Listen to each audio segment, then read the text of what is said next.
औज़ु बिल्लाहि मिनश शैतानिर रजीम बिस्मिल्लाहिर्रहमानिर रहीम। तो इस वीडियो में मैं बात करूंगा रियासत पाकिस्तान वर्सेस ज़हीर अहमद केस की और साथ साथ एक और केस की जो कि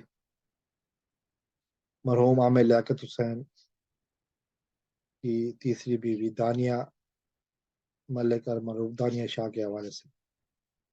वैसे तो मुझे इस वीडियो में इन दोनों के ऊपर बात नहीं करनी है, लेकिन एक कम्बिनेशन करने की कोशिश कर रहा हूँ।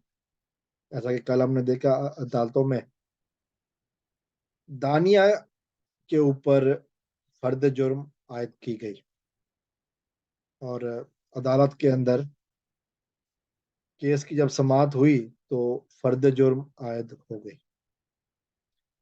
अगरचे दानिया ने सेहत जुर्म से इनकार किया, वो जो जाहिर है हमेशा होता है, अगर वो इकरार कर दे तो फिर केस ही नहीं होगा। तो दानिया ने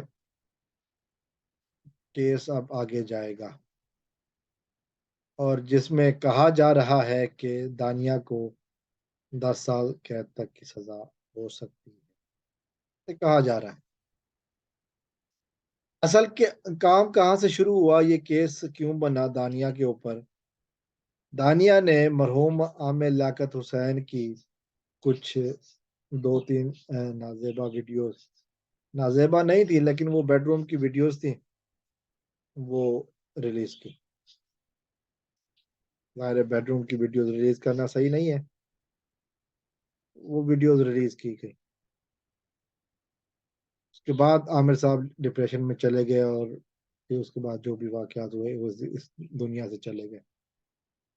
सर, मसला ये हुआ कि वो वीडियोस वजह बनी उस डिप्रेशन की जो जानलेवा साबित हुई। वीडियोस की बिना पर आमिर लियाकत हुसैन साहब को ब्लैकमेल किया जाता रहा और फिर जो भी वाकयात थे वो अभी इस वीडियो में दोहराने के नहीं है। सवाल ये है, जो कि मैं बहुत अहम बात करने लगा हूँ, कि एक जैसे दो केसेस हैं, एक जैसे दो मामलात हैं। दानिया ने आमिर लियाकत हुसैन साहब की वीडियो रिलीज की या करवाई, जो कुछ भी है, वो जब केस चलेगा तो हो जाएगा। जुनैरा माहम ने अलल ऐलान कहा कि जी उसने मुगविया कमसिन बच्ची की तस्वीरें, नाजेबा तस्वीरें और वीडियोस रिलीज की हैं। अलल ऐलान बैठकर उसने कहा है ये। उसकी वीडियोस मौजूद है, वो पाकिस्तानी मलिक अली किसी को छोड़ता नहीं है, वो सब कुछ सच बता चुका है और वो है सारे सबूत है। तो फिर सवाल ये है कि FIA इसके ऊपर कार्रवाई क्यों नहीं कर रही?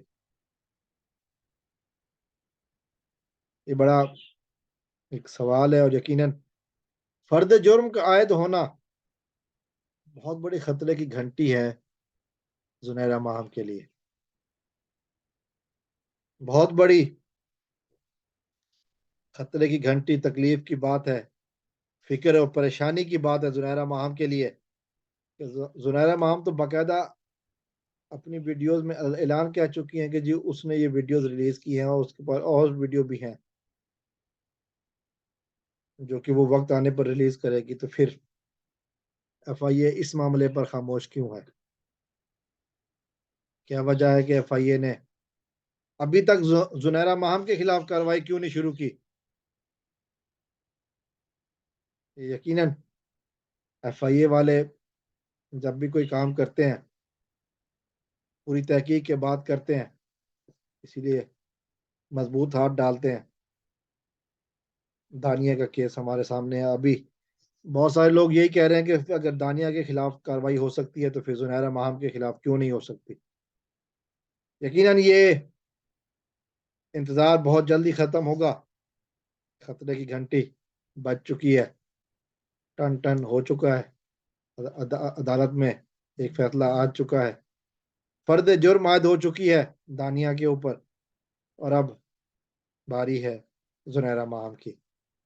कहाँ तक बचोगे, कहाँ तक बचाओगे अपने आप को? बारी तो आने वाली है। FIA का शिकंजा टाइट होने वाला है। अपने आप को जितना भी भगाने भगास लो, भगाने की कोशिश कर लो, FIA والے چھوڑیں گے نہیں، جیسا کہ کہا گیا کہ یہ دانیہ کا ٹیسٹ کیس ہے، اس کے بعد جو بھی بندہ اس طرح کی حرکت کرے گا ابتدا تو پھر زنیرا سے ہی ہوگی۔ السلام علیکم ورحمۃ اللہ۔